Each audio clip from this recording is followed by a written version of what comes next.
Hello YouTube. Hey, it's Dave here with another Watch Love video, and this time a State of the Collection video. Several of you have requested this, and I hope more than just a few of you might be interested in this. But collection videos are always pretty cool because watches don't just stand alone when you're sort of a collector, and watches always sort of fit into a larger group of things that we enjoy and want to see develop in our collection. And for me, I'm always thinking when I purchase the next watch, does it fit a gap in my collection? And there always feels like a gap. You're always adding to your collection and always thinking about it as a whole. So I thought I'd do my first collection video presenting my group of watches as a whole. And I will tell you this, as far as a watch philosophy goes, I'm just simply a collector of wearable watches. If I don't wear it, I don't keep it. I'm not one that collects certain types of watches because they have some independent value, collecting a specific type of watch or a group of watches or vintage watches or anything like that. The only question in my collection is, do I like it and do I want to wear it? And if a watch begins to slip off the wrist and a week or two goes by and I'm not wearing it, I really start evaluating, is there a piece I'd rather have? Is there something that would fit the gap better? Something that would make me wear it more than the current one? And so, again, nothing fancy about my collection other than do I like to wear it? And does the collection as a whole have a balance? As I've said before, I started really heavy in with divers watches, the 55 Fathoms mods, several Seikos, and a number of watches. And I've moved a little bit away from that. I like the chronograph look. I like the complications on the dial. I like the dress casual pieces. So I'm kind of moving in that in that direction, and I think you'll see that in this video. So first of all, a little shout out to my little collection of, these are just a few of my watch straps. I have actually dozens of NATO straps and other kinds of straps, but these are those bob straps that I've done videos on, and these really do. That's a Hadley Roma and a Rios strap there, and I'm not even sure where I got that one. But just thought we'd a shout out to the fact that there's always a ton of options. But today I'm going to focus mainly on the original straps, most of which will be steel bracelets. So first of all, I'm going to begin with sort of the crap watches that I have, and I have a bunch of them, and I'm not even going to show them all. Just watches that I not even worth throwing away or selling, that sit in a box somewhere. But the ones I have here each have a particular purpose, and I'll start with this crappy old $15 watch that I bought. So this piece here is one I wore in college. This is not the exact one. Actually, the case back broke off and I lost it. So I was looking to source a new case back just for nostalgia purposes, and guess what? I found this for 16 bucks on Amazon. So we'll start with this sometimes gets a few hours on a weekend just for nostalgic purposes. I remember wearing this very thing in college, and I think I wore it for a long time. You can see I got paint on it because this is the kind of thing I wear when I'm painting, and I had to do some oil-based painting the other day. And so there you go. Of course, let's go with the next one. This is the GShock. You are sort of, everybody's got to have a GShock in the collection. And this is sort of my beater watch. This is what I wear when I'm doing construction projects around the house. I've redone all my floors and bathrooms, and each time this is what goes on the wrist. And so I will live with this for an entire weekend of doing some work. I have a Seiko strap, aftermarket strap. I paid $5 for. I trimmed it down and made it fit the 16-inch width there. And again, it's not perfect, but I love the meatiness of this particular watch. There you go. It really fills out matches the wide, thick case with the wide strap. And here, of course, we have the Casio Royale. This is a very popular one for collectors. I don't have any particular purpose for this watch other than I'm a child of the 80s, and sometimes I get that 80s feel, and this is my weekend wear to go out to breakfast watch. And just, a few minutes on the wrist every week really kind of takes me back to that nostalgic feeling. So I really recommend this. This is a great watch that you can fall in love with and then do what I did. Just go right down the street to Walmart. $25 later, you're home with a new watch. Next, we have another Walmart beater watch. This one I found on sale for $19.99, and it's 40 something, 42, 43 millimeters. And I took the leather strap off of it, and actually it was a pretty decent suede leather strap, and I've used it on other watches. But I put this, I think $5. I may have paid $3. I paid for this from China, this NATO, and it really looks good on the wrist. This is the watch I wear to do yard work. You know, hey, it looks like a yard watch. Wear it around when I'm mowing and trimming. And there we go. We have it on wrist. I mean, it really looks good. I mean, it's plastic bezel. The bezel does not turn, but it keeps good time. And just for, you know, mixing it up a little bit, have something different. Great for a beater watch. Now this is my next quartz watch, my last one actually.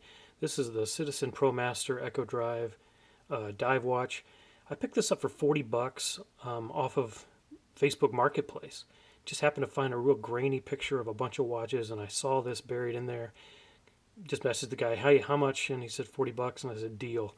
He probably would have taken less, but I would have felt bad for taking it from him. I don't know how long I'll keep this, if I'll sell this, but it's, you know, 120 bucks I might be able to get out of this. But really, it's just a fabulous watch. It fits very nicely on the wrist. It's very accurate. You don't have to worry about it. Great watch to wear swimming or on vacation. A beater, not have to worry about it, especially for the price I paid. And next we have the old SKX with the Batman mod. I love this watch. The black and blue bezel turns very nicely, the old SKX. And then I have a double dome sapphire crystal in it that really gives it a really nice look. I love the distortion as you turn it. And I have a strap code bracelet on the here, and I really do recommend the upgrade. But I'm one of those that believes it's the Jubilee. That's what's made for this watch, and it really looks great. And I'm yeah, this is something my son wears. I threw a couple extra links in it to wear it for a while, and I've really been enjoying wearing it. He hasn't noticed, so maybe I'll just keep it on my wrist. So this is a good weekend watch. Still, I think, has the water resistance. I've done some minor testing on it just to make sure, and need to get it professionally tested so I can be sure that my modification didn't jeopardize the water resistance too much. But again, a great piece, great mods with out there for the SKX. And now we're moving into the daily wear portion of my collection. This is my latest edition, the Hamilton Jazzmaster Viewmatic. I just did a video on this. Really beautiful piece and great for casual wear, dress kind of casual, and great for wearing with a tie like I do each day. And not a lot of, there's no anti-reflective coating, obviously, as you can see. That's one annoyance of this watch. And the other thing that makes me question whether I may keep it is I really bought this expecting it to be a black dial. I really want a deep, rich black dial, and you can see that's not really black. That's more of a bronze, coppery brown in most light. And I put a black leather strap on it, and it just really makes this look not black. You know, it's just not quite what I expected it to be. So I'm not sure what I'll do with this piece. I'm not sure if I'll keep it or sell it. But anyway, there you go. The Hamilton, my first, hopefully, keeper Hamilton, but I have another Hamilton I'm thinking about picking up, and I'll tell you about that in a second. But I had the chronograph earlier, and unfortunately that had to go because it quit on me, so I had to return that. But the Viewmatic is doing a good job for now. And of course, this is what I would call the anchor piece of my collection. It is the one that I wanted the most for a number of reasons. My Omega Speedmaster coaxial with the date window in 44.25 millimeters, so the larger version. This is just a really beautiful piece. It's got the 3313B movement. It's just a lovely piece. I don't wear it a lot because it's just almost too precious to wear sometimes. But when I do, in fact, one of the reasons I don't wear it a lot because I love putting it on and just being mesmerized by it. And when I don't get overly familiar with this piece. I like it to be new every time I wear it. And so definitely enjoy this beauty. And, the biggest question I have about this piece, I'm pretty sure this is a lifer piece for me. This is a marriage watch, as I've referred to earlier. The only challenge is I do sometimes feel like, I could move in a direction where I feel like, hey, this is the watch that the crowd loves, and will I move away from a watch that everybody loves, that everybody's trying to pick up, and move towards something more unique? I could see myself growing in that direction in my collection at another time, but really, I just think this is bigger than just, hey, everybody's got one. I think it's beautiful in and of itself to keep and to pass down and to maintain and really just keep as the anchor of my collection. So there it is, my Omega Speedmaster Coaxial. Love this baby, and I wear it every Tuesday, Speedy Tuesday, and a little bit on the weekends. And of course, this beauty is my latest high-end acquisition just for a few months ago.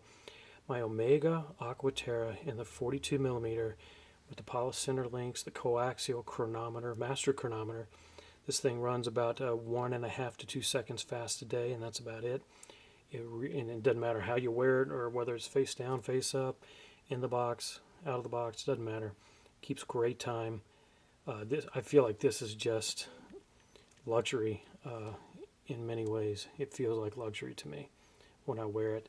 But when I first got it, I thought, wow, it's a very simple, not very complicated watch. It's not a real fancy piece. There's a lot more complicated pieces out there. But when I'll wear my Hamilton for a few days, as I did after I purchased it, and then I put this on the wrist and realize this really is a cut above.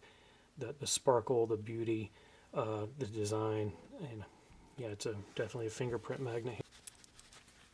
But it just all comes together perfectly, and I really am glad I bought it. Yes, there it is. And so this will be a long-term possession, I think.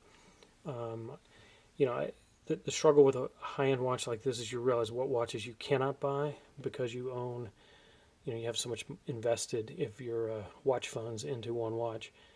But again, over time, many, many years from now, it's not going to really matter what I paid for it today. And I still am loose enough to be able financially to pick up some lower end pieces like I did with the Hamilton Jazzmaster. So it hasn't frozen my watch collection by adding this to it, but it really is. It is my 2018 acquisition. This was my 2017 acquisition, and just really, it's another anchor piece in my collection.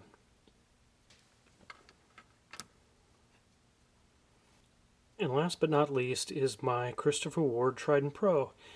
Now the reason I saved this last, because I really should have put the Speedmaster last. It's the grandfather of the collection, but I put this last because it's kind of a sad day. I made a decision this week to go ahead and put this up for sale, and I have a sale pending, and we'll be putting this in the mail probably tomorrow and sending it off. And this is probably my last night with the Christopher Ward. I had it for about 1.5 years.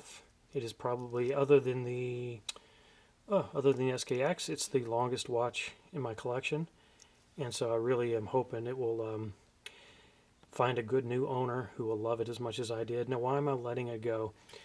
2 reasons. First of all, I've finally reached that point, and I know a lot of people get this place in their watch collection where, gosh, it's just huge. Never thought I would say that with this watch, but it's just big. Sits really high. It's a beast. And I went with this because it's a dressier dive watch. But I've kind of realized that if I want to go towards a dressy watch, I should really just kind of avoid the diver all the way. Dress divers, I'm still interested in the Breitling Super Ocean Heritage 2, but I'm still not sure if, in other words, when I wear this to work, it feels just like a beast on my wrist, and when I wear it on the weekend, it feels too dressy to wear on the weekend. I much rather prefer my my Citizen ProMaster on the weekends. So this kind of sits in the box a lot lately. And again, like I said, I'm a daily wear collector. So if it's not getting some regular wear, I start to ask myself, why isn't it? The red part of the bezel, it limits. I almost wish that was a glossy black ceramic bezel that I'd purchased that might make it a long-term keeper for me, but it's a little too red for what I usually wear every day. The first reason is it's big. Second reason, the dress diver category is starting not to work for me as well. And then third, the Christopher Ward as a brand, though I'm very impressed with its quality, I have no real emotional tie to it. I want to free up some funds to buy watches that have a little more meaning to me. And right now, what has meaning to me, if I can set this down. Now, what has more meaning for me right now is watches like Hamilton. I would love to add a few more Hamiltons to my collection.